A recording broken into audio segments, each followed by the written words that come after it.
आपको? चोरी किसे कहते हैं? किसी दूसरे की वस्तु बिना पूछे, बिना बताए, छुप करके ग्रहण करने को चोरी कहते हैं। यही है ना चोरी? अरे बोलिए ना, यही है ना चोरी? हाँ, वो उसमें आ जाएगा।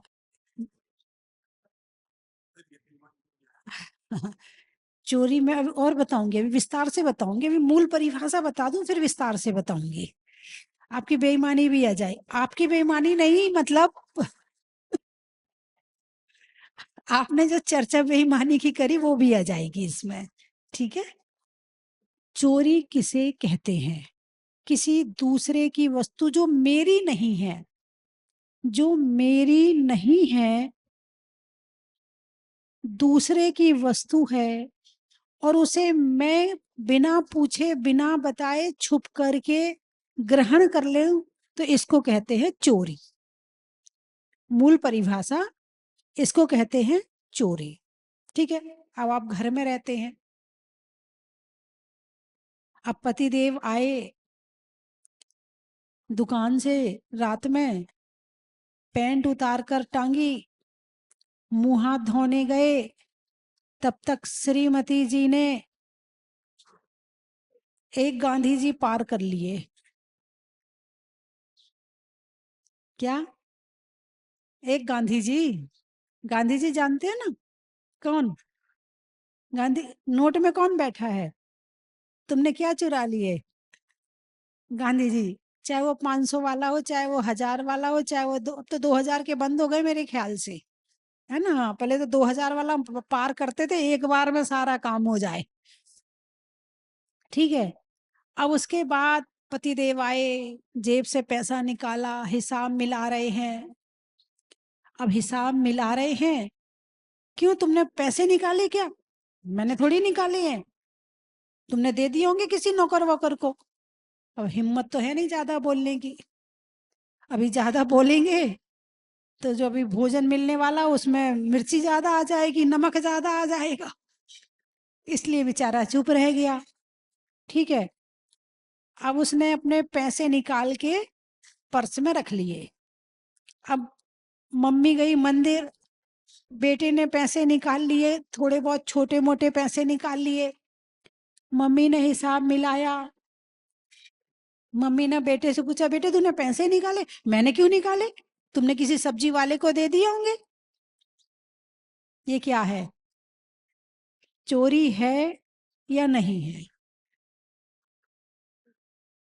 पुरुष कह रहे हैं, महिलाएं नहीं कह रही हैं। चलो, आपका उद्देश्य है कि कभी हमारे घर में विपत्ति हो, आपत्ति हो, तो यही पैसा काम आता है। जब कभी विपत्ति में, और पुरुष को भी पता है, इसके पास में रखे हैं, उसको भी पता है, पता दोनों को है। उनको, महिलाओं को तो पता ही है, पुरुष भी जानते हैं ये क्या करेगी, कहाँ ले जाएगी, किसको देगी, आखिर में आएंगे ये मेरे काम ही, कोई बात नहीं रख ले। इसलिए वो लड़ाई झगड़े नहीं करता। चलो इस बहाने, जैसे कि लोग किस्त भरते हैं ना हर महीने, क्या, ईएमआई, ईएमआई भरते हैं, अथवा वो खाता खोलते हैं। हाँ, जो भी डिपॉजिट करते हैं आप वो एलआईसी बीमा, बीमा की किस्त जाती है, बस थोड़ी सी बीमा की किस्त इनने भी निकाल ली है। ये समझ के पुरुष शांत रह जाते हैं कि जब समय आएगा तो ये पैसा हमारे काम आएगा। है तो चोरी, लेकिन उद्देश्य गलत नहीं है। जब कभी विपत्ति आती है तो पुरुष पूछते, कुछ पैसे रखे हैं क्या? पत्नी देखती इनके चेहरे पे टेंशन है, इनको लगता जरूरत ज्यादा, हाँ रखे हैं, ये ले लो, वापिस कर देना, मेरे हैं, है ना? जरूरत पे काम आए, इनका उद्देश्य गलत नहीं है।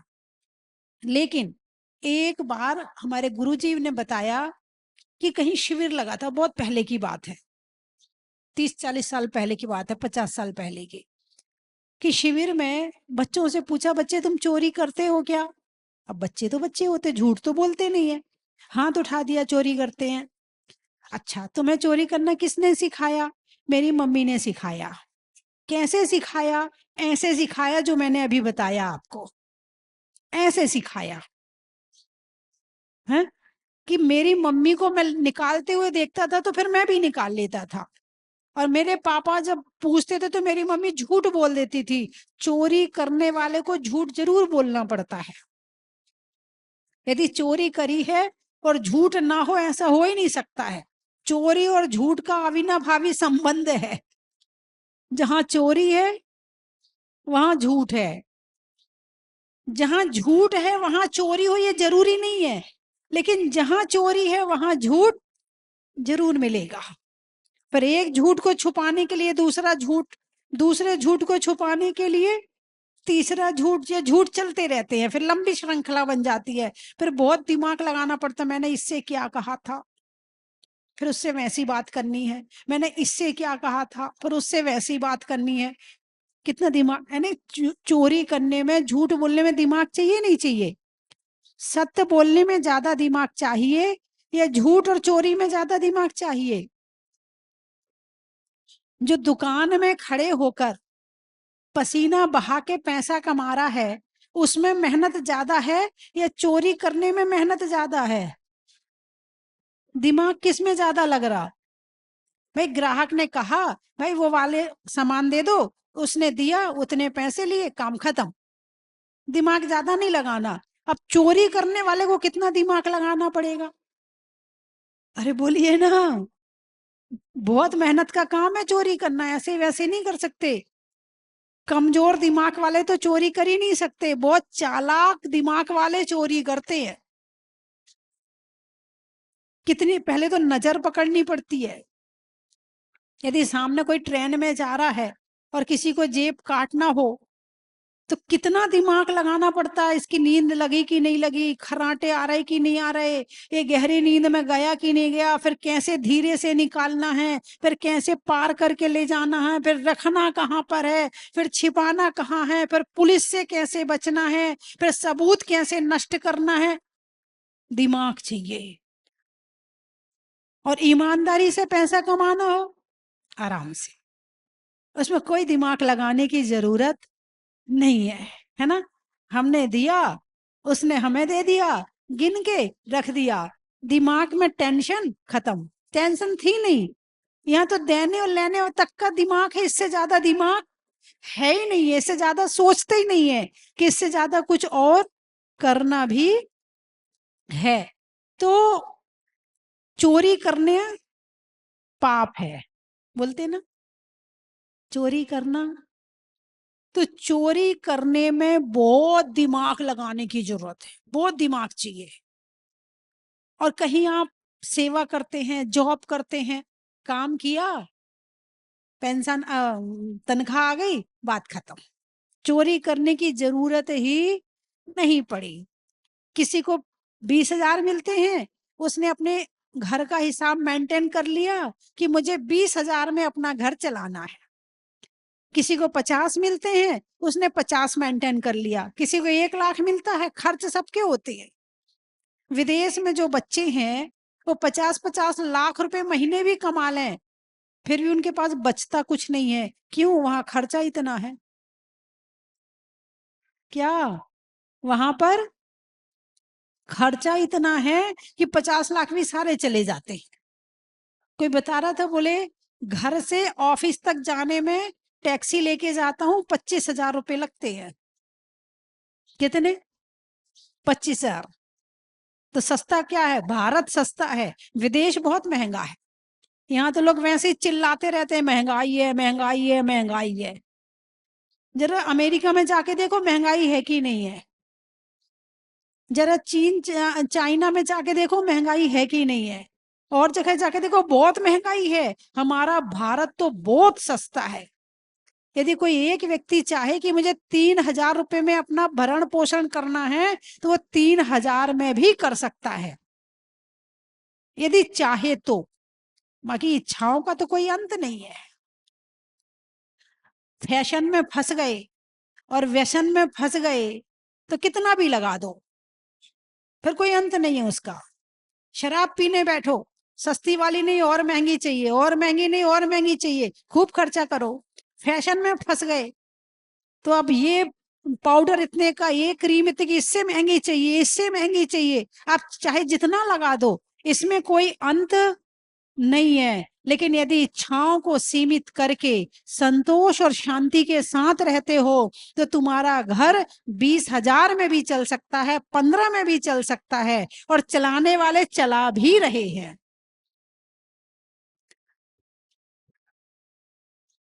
और संतोष तो संतोष है, संतोष रख लो। ज्यादा दिखावा करने की जरूरत नहीं है। तुम सज संवर के सोचते कि सामने वाला तुम्हें बहुत अच्छा करेगा, कहेगा, लेकिन सामने वाला तुम्हें अच्छा कभी भी नहीं कहेगा। तुम सज संवर के ज्यादा, देखो कैसे बनठन के रहती, सारे दिन हीरोइन बनी घूमती रहती है, ढंग से तो रहना आता ही नहीं इसको। सारे दिन देखो कैसे नए नए कपड़े पहन पहन के घूमती रहती है। हाँ या ना? कहेगा कि नहीं कहेगा? तुम सोच रहे सामने वाला अच्छा कह रहा है, सामने वाला अच्छा नहीं कह रहा। और जो जैसा है उसको वैसा देखने की आदत हर व्यक्ति को पड़ जाती है। क्या? एक बार थोड़ा सा अजीब लगता है, एक बार, लेकिन 2-4 बार के बाद में उसका स्वभाव प्रभाव डालता है, उसकी उसकी शक्ल और शरीर प्रभाव नहीं डालता है। अब सूरज है, सूरज अपने आप को बदलने का प्रयास कर रहा है क्या? बोलिए ना।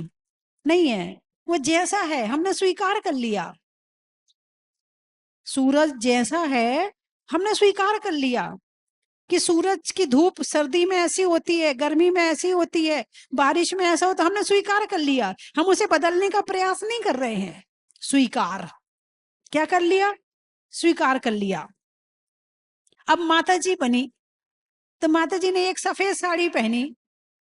अब आप हमें फैशन के रूप में नहीं देखना चाहोगे, किस रूप में देखना चाहोगे? इसी सफेद साड़ी में, बिना मेकअप के, बिना बिंदी के, बिना अंगूठी के, बिना हार के, बिना सोने चांदी के, बिना चप्पल के देखना चाहोगे? क्यों? स्वीकार कर लिया। कोई कुर्ता पजामा में पहनता है तो थोड़े दिन तो लगता, अरे ये तो कुर्ता पजामा पहनता है, एक आध दो बार लगेगा, आएगा जाएगा बातचीत करेगा, एक आध दो बार लगेगा। 2-4 बार के बाद में जब उसका स्वभाव अच्छा लगेगा तो उसका कुर्ता पजामा खराब नहीं लगेगा, अच्छा लगेगा। अरे बोलिए ना। है? इसी तरह से जैसे हो वैसे बन के रहो, सामने वाला स्वीकार करेगा। स्वीकार उसे शरीर नहीं करना है, उसके गुणों को करना है। ऐसा नहीं कि तुम सूट पहनोगी तो ही सामने वाला स्वीकार करेगा, साड़ी वालों को लोग स्वीकार नहीं करेंगे, ऐसा नहीं है। फटाफट सामने जैसी फैशन चली, हम अपने आप को बदल देते हैं। सूट की फैशन आई, हमने सूट पहन लिया। जीन्स की फैशन आई, हमने जीन्स पहन लिया। है? काले बाल की फैशन आई, हमने काले बाल कर लिए। अभी सफेद बाल की फैशन आ जाएगी।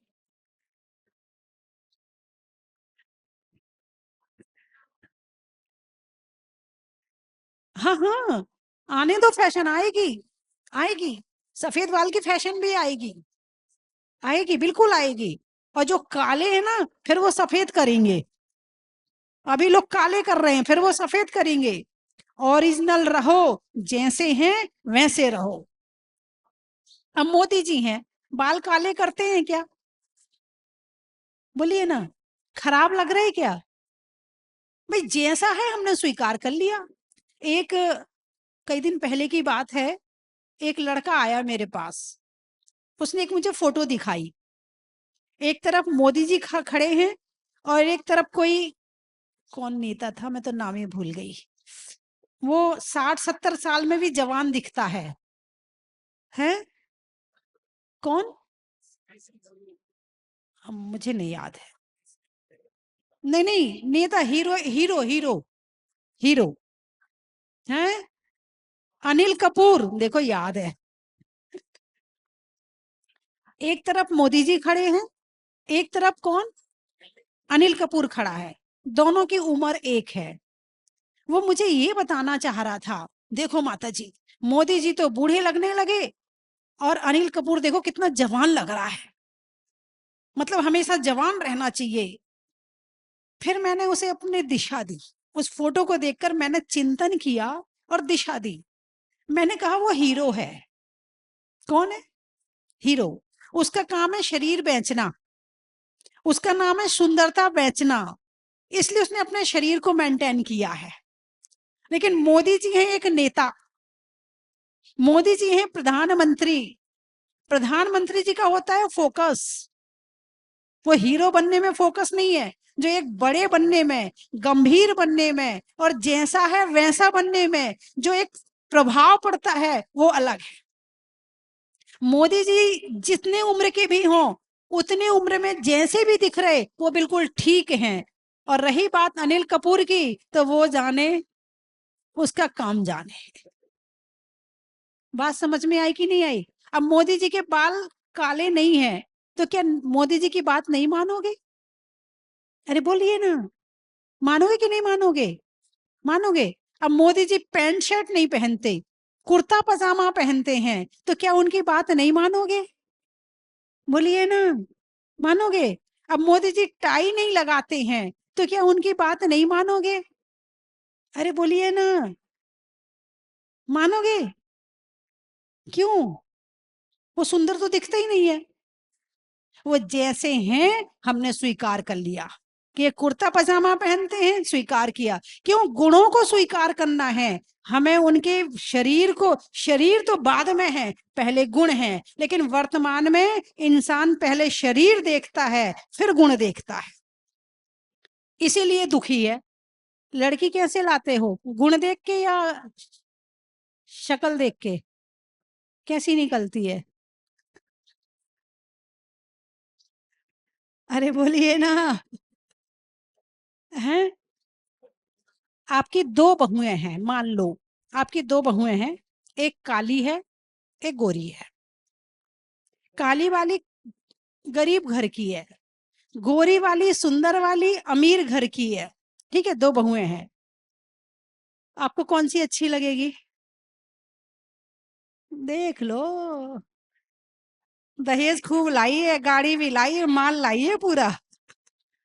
अब बताओ कौन सी बहू अच्छी है?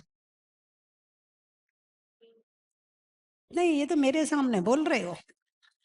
अभी बहुओं की बात तो छोड़ो, बेटों में भेदभाव कर दोगे। एक बेटा पैसा कमाता और एक बेटा तो नहीं कमाता, दोनों में भेदभाव हो जाएगा। तुम वहां नहीं कहोगे तो? जब तुम बेटों में भेदभाव कर सकते तो बहुओं में क्यों नहीं कर सकते हो? ये तो यहाँ मुझे देखकर कह रहे दोनों। अच्छा चलो आगे सुनो। अब वो जो गोरी बहू है, धन लेके आई है, घमंडी है, भाई अभिमान तो रहेगा। 9 बजे सो के उठती है, सारी चीज उसे हाथ पे दो। और जो गरीब घर की आई है, वो सुबह 6 बजे उठ जाती है, झाड़ू पोछा कर लेती है, चाय बना के तुम्हें बिस्तर पे दे देती है, भोजन भी बनाती है, मंदिर भी जाती है, प्यार से भी बोलती है। और जो वो वाली बहू है वो तू तड़ाक करती है। अब बताओ कौन सी बहू अच्छी है? सांवली वाली। कौन सी वाली? सांवली वाली। अब कैसे अच्छी लगी, गुणों से या स्वभाव से? तो अच्छा क्या होना चाहिए, स्वभाव या शरीर? स्वभाव, है ना। चलिए, अपनी बात तो चोरी पे चल रही थी, ये कहाँ आ गए हम। चलिए, तो चोरी किसे कहते हैं? किसी की वस्तु को बिना पूछे लेना। अपने घर में रखी हुई वस्तु है, तो उसमें भी बच्चों को अपने मम्मी पापा से पूछ कर लेना चाहिए। मम्मी मैं ये चीज ले लूं, जब तक बड़े नहीं हुए, जब तक कमाई ना करने लगे, तब तक बच्चों को चाहिए कि अपने घर की वस्तु कोई भी लेनी है तो अपने मम्मी पापा से पूछ कर लें, बिना पूछे ना लें। आजकल तो बच्चे इतने होशियार हो गए हैं, मम्मी का मोबाइल उठाया और क्या कर दिया, सामान मंगवा लिया है। जब वो पैकेट आए तब पता चला, तूने कैसे मंगवाया? तुमसे, मेरे से बिना पूछे मंगवा लिया। अब वो लड़ेगा, वो कम नहीं बोलेगा, वो और जोर से बोलेगा, मंगवा लिया तो क्या कर लिया? चाहिए था तो मंगवा लिया। अरे नहीं, मंगवा लेते। यदि माँ देखती कि जरूरत है तो मना थोड़ी करती। वो भी आजकल ये मोबाइल की चोरी चलने लगी है आजकल। मोबाइल में चोरी चल रही है और मोबाइल की चोरी चल रही, दोनों ही चल रही हैं। एक भाई बोले मेरा 1 लाख का मोबाइल चोरी चला गया, बड़े दुखी, बड़े दुखी। अब वो 10,000 का मोबाइल खरीद के लाए। अब महंगा वाला रखना ही नहीं है क्या? जब 1 लाख का चोरी चला गया तो अब बोले 1 लाख में तो 10 मोबाइल आ जाएंगे। अब तो 10,000 का बहुत है, हम नहीं रखेंगे महंगा वाला। एक बोले टूट जाता है, गिर जाता है तो सस्ता रखेंगे। जब धोखा खा जाते हैं, ठोकर खा जाते हैं, तब मानते हैं, है ना। और आजकल बच्चे सबसे ज्यादा क्या चोरी करते हैं? मोबाइल चोरी करते हैं। और बच्चे नजर हटी और दुर्घटना घटी। देखा मम्मी रसोई बना रही है, चुपचाप उठा के ले गए मम्मी का मोबाइल और चलाना शुरू कर दिया। ये भी चोरी है। बिना पूछे मम्मी का मोबाइल, पापा का मोबाइल नहीं चलाना चाहिए, पहले आज्ञा लो।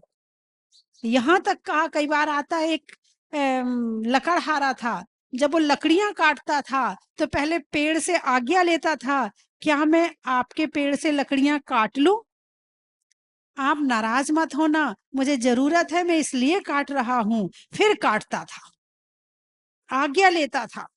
क्योंकि पेड़ भी एक जीव है, पेड़ भी एक जीव है। और ऐसा करने से क्या होगा? ऐसा करने से एक तो चोरी की आदत नहीं बनेगी, मन शांत रहेगा, इच्छाओं पर कंट्रोल रहेगा। दूसरी चीज, जो चीज हमारे जीवन के लिए खराब है तो हमारी मम्मी पापा उसके लिए हमें मना करेंगे तो हम उस बुराई से बच जाएंगे। हम का मतलब बच्चे, है ना। हम उस बुराई से बच जाएंगे। इसलिए मम्मी पापा से पूछकर किया जाए कोई काम तो वो बच्चे अपने जीवन में अच्छे संस्कार प्राप्त करते हैं। और जो बिना पूछे करते रहते हैं वो अपने जीवन में आके जाके बहुत दुखी रहेंगे, क्योंकि उनके अंदर पूछने की आदत नहीं है। एक लड़की थी, मैंने पहले बताया है, उसकी शादी हुई तो इस साइड में हुई, इधर की लड़की थी, तो शादी के लिए जा रही थी तो इधर होके जा रही थी, बड़ी खुश, बड़ी खुश। और जाते समय भी फटी पैंट पहनी, फटी। कौन सी? पहले फटे कपड़े कौन पहनते थे? गरीब लोग। और अब तो अमीर क्या हो गए? गरीब। अब गरीब फटे नहीं पहनते तो गरीब क्या हो गए? अमीर। पैंट फटी पहनी, कहाँ जा रही है? शादी के लिए। पहन के क्या जा रही? जीन्स। अब उसकी पैंट फटी, बन के बेटे ये तूने शुभ समय में ये कैसे फटे पैंट पहन ली? क्योंकि जो निमित्त ज्ञान होता है, अष्टांग निमित्त, उसमें एक छिन्न होता है, छिन्न निमित्त होता है। छिन्न, छिन्न का मतलब छिन्न भिन्न, यानी कटा हुआ। यदि कपड़ा चूहे ने काटा है तो अशुभ है। यदि कपड़ा फटा हुआ पहना है तो अशुभ है। यदि कपड़ा पूजा में आपने फटा हुआ पहना है तो अशुभ है। यानी फटा कपड़ा पहनना, यदि कोई फटा कपड़ा पहन के आया है और किसी को छिन्न निमित्त का ज्ञान है तो वो ये समझ जाएगा कि इसके जीवन में क्या बुरा होने वाला है। किससे? उसके फटे कपड़े से। बात समझ में आई कि नहीं आई? उसके फटे कपड़े से ये समझ में आ जाएगा, जो निमित्त ज्ञानी है वो समझ जाएगा कि ये जो फटा हुआ कपड़ा है तो इसके कारण से अब इसके जीवन में कौन सी बुरा काम होने वाला, कौन सा बुरा होने वाला है। इसको कहते हैं छिन्न। अशुभ होता है कपड़े पे फटे कपड़े पहनना। वो फटी जीन्स पहन कर आई और बड़ी खुश मेरे से कह रही, माता जी मेरी शादी हो रही है। अच्छा भैया आशीर्वाद है, बस धर्म करने का आशीर्वाद है। अब वो चली गई, उसकी शादी हो गई। फिर उसके बाद वो पीहर आई वापस, फिर ससुराल गई, फिर पीहर आई, फिर 6-7 महीने के बाद फिर आई। अब दुखी, रो रही है। मैंने कही क्या हुआ? मेरी सास बहुत खराब है। अपनी कमियां तो दिखती नहीं है, कमियां हमेशा सामने वाले में दिखती हैं। मेरी सास बहुत खराब है, मैं समझ गई। मैंने कही क्यों? मेरी मर्जी से मुझे कुछ नहीं बनाने देती रसोई में, वो जो कहती है वो ही बना, और मैं बना लूं तो कलेश करती है। मैंने कहा सास को उस घर में आए कितने साल हो गए? बोले 30 साल। मैंने कहा तुम्हें उस घर में गए कितने साल हुए? बोले 4 महीने 6 महीने, जो भी उसके थे। मालिक कौन है उस घर का? बोली है तो सास। मैंने कही अभी शुरुआत है, तुमने अपनी जड़ तो जमाई नहीं, और पेड़ लगाने की सोच रही हो, फल खाने की सोच रही हो। पहले जड़ तो जमाओ पहले घर में। और जड़ कैसे जमेगी? उस घर में गई, मम्मी जी क्या बना लूं, मम्मी जी कैसे कर लूं, मम्मी जी ये कैसे बनता है? मम्मी जी कहेंगी वाह मेरी बहू बहुत अच्छी आई है, और जो मैं चाहूंगी वो बनाऊंगी। तो सास भी कहेगी वो निकल यहां से, यहाँ तो अभी मेरी चलेगी।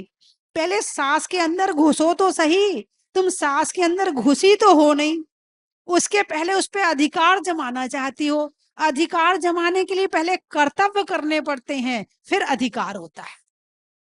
तो पूछने की आदत होनी चाहिए, पूछने की आदत से सामने वाला भी प्रसन्न रहता है, और उसकी विनय भी हो जाती है, लड़ाई झगड़े भी नहीं होते, पहली बात। और दूसरी बात, यदि कुछ गलत हुआ, तुमने ही तो कहा था ये बना लो, अपनी जिम्मेवारी खत्म। क्या?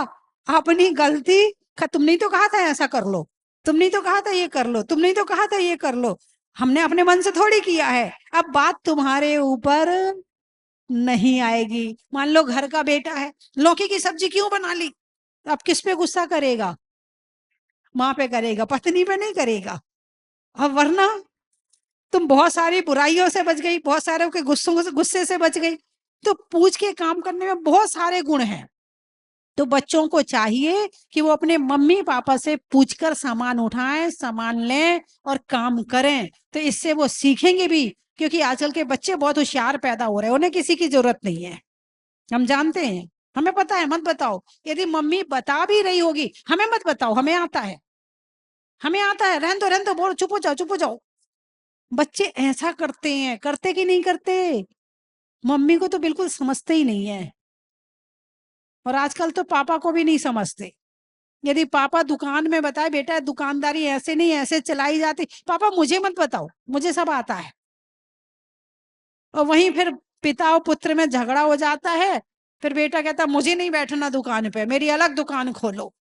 सहनशीलता है ही नहीं है, सुनने की सामर्थ्य है ही नहीं है। तो चोरी करने के पहले पूछने की आदत हो। अभी तो चोरी की शुरुआत हुई है, मुझे तो बहुत कुछ आगे बताना था, लेकिन चोरी में आज यही बात खत्म हो गई है, समय हो गया है ना? कल कल फिर मैं चोरी की चर्चा करूंगी, और फिर आपको बताऊंगी कि चोरी वास्तव में क्या होती है। कल सुनना चाहोगे? अरे बोलिए ना, कौन कौन सुनना चाहेगा? चलो अभी भैया जी आपको बताएंगे कि कैसे सुन सकते हो, ठीक है? मैं 3 चीज बोलूंगी, आपको कहना है बड़ा ही महत्व है। घर में मोरी का, माँ की छोरी का, और नहीं करने में चोरी का। जंगल में नाक का, शहरों में बाग का, और चोरी के त्याग का। अनाज में चने का, गर्मी में पने का, और चोरी को छोड़ने का। हिंदी में मात्रा का, स्कूल में छात्रा का, आज आपकी जहाजपुर की यात्रा का। अनाज में दाने का, इनाम में पाने का, और आपके दोबारा जल्दी से आने का। चंद्रमा में गुरुत्वाकर्षण का, भौतिकता में आकर्षण का, और भगवान के दर्शन का। शैली में नागर का, पानी में गागर का, आने वालों में सागर का। पूछने में हाल का, पूछने में, पूछने की बात हुई थी ना, सबकी तबीयत रोज पूछा करो, ठीक हो? कोई दिक्कत तो नहीं? पूछ लिया करो सबसे, बड़ा सब खुश हो जाएंगे। पूछने में हाल का, भोजन में दाल का, और आने वालों में भोपाल का। सबसे पूछना, मेरे से मत पूछना। हाँ, ये ध्यान रखना, नहीं तो मामला गड़बड़ हो जाएगा। आप लोग घर में आपस में पूछ लेना, मेरे से मत पूछना। फिरोजपुर, गाने में सुर का, नृत्य में नूपुर का, आने वालों में फिरोजपुर का। खाते गांव। नदी में नाव का, शरीर में पांव का, आने वालों में खाते गांव का। रिश्तों में ससुर का, देवों में असुर का, आने वालों में जयपुर का। लाल सोंठ, मुख, वही बोल रही हूँ। दाल में मोठ का, चेहरे पर ओंठ का, और आने वालों में लाल सोंठ का। चांद, भोजन में बड़ी का, बूढ़ों में छड़ी का, आने वालों में चांद खेड़ी का। और पानी में मगर का, चलने में डगर का, आने वालों में माखन नगर का। हो गए सारे? आगरा, जीवन में जरा का, रहने में धरा का, आने वालों में आगरा का। और सिवनी, पीने में पानी का, रिश्तों में नानी का, और आने वालों में सिवनी का। कानपुर, पशुओं में खुर का, गाने में सुर का, आने वालों में कानपुर का। और जबलपुर का, पुर वाले इकट्ठे हो जाओ सारे। बोलिए 24 भगवान की। स्वास्थ्य धाम जहाजपुर में हम पधारे और मुनि सुब्रतनाथ भगवान के दर्शन करके मन आनंदित हो गया। ऐसा मनोरम प्रतिमा मैंने तो कभी नहीं देखी, और यही भावना भाता हूँ कि जब भी मौका मिले स्वास्थ्य धाम जरूर पधारें। आप भी पधारें और अपने कर्मों की निर्जरा बहुत अच्छी से करें। जय जनन, जय जनन। और स्वास्थ्य धाम में आकर ऐसा लगा कि अब यहाँ हर साल तो आना ही चाहिए, और यहाँ की प्रतिमा को देखकर उससे नज़र ही नहीं हटती है हमारी। माता जी ने इस धाम को बहुत ही अच्छा बनाया है और बहुत ही कम समय में बनाया है। अतः मैं आशा करती हूँ कि दूसरा मंदिर भी बहुत ही अच्छा बने। मैं दूसरी तीसरी बार आ रही हूँ, मगर स्वस्ति धाम आती हूँ तो प्रतिमा जी को देखती हूँ तो ऐसा लगता है ये प्रतिमा तो ऐसा लगता है नज़र ही न हटे इस प्रतिमा से। और मुनीश्वरनाथ की प्रतिमा को देख के ऐसा लग रहा है ऐसी प्रतिमा हमने तो आज तक कहीं और देखी भी नहीं है। वैसे बहुत जगह है, पर ये प्रतिमा में जो चमत्कार है वो तो मैं बता ही नहीं सकती। और माता जी ने तो स्वस्ति धाम को क्या बनाया है, उसकी क्या तारीफ करें, सब दिन ही स्पीचलेस हूँ मैं। माता जी को तो मैं बोलती हूँ, माता जी हमारे भोपाल साइड भी आप पधारें और हमें बहुत सारा सबको आशीर्वाद दे, और मंदिर की वहाँ पे भी कुछ निर्माण कार्य करवाए। वंदामी माता जी। चलो स्वस्ति धाम, चलो स्वस्ति धाम, आओ स्वस्ति धाम, चलो स्वस्ति धाम। स्वस्ति धाम मुझे जाना है, मन में है ये धारणा। स्वस्ति धाम मुझे जाना है, मन में है ये धारणा। विश्व तीर्थंकर की मूरत हो, विश्व तीर्थंकर की मूरत को मन भर के निहारना। चलो स्वस्ति धाम, चलो स्वस्ति धाम, आओ स्वस्ति धाम, चलो स्वस्ति धाम। चलो स्वस्ति धाम, चलो स्वस्ति धाम, आओ स्वस्ति धाम, चलो स्वस्ति धाम।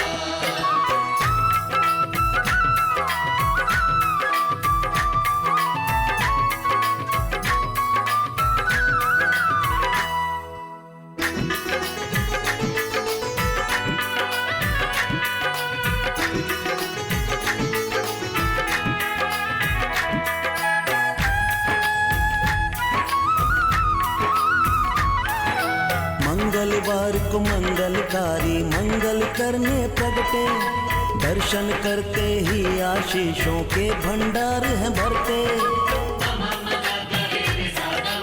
मंगलवार को मंगलकारी मंगल करने प्रगटे, दर्शन करते ही आशीषों के भंडार हैं भर। की थाल को सजाओ रे आज, रत्नों की थाल को भर लाओ रे आज। आओ आओ करे रे गुणगान आरती भगवन की, आओ आओ करे गुणगान आरती भगवन की। आओ आओ करे रे गुणगान आरती भगवन की।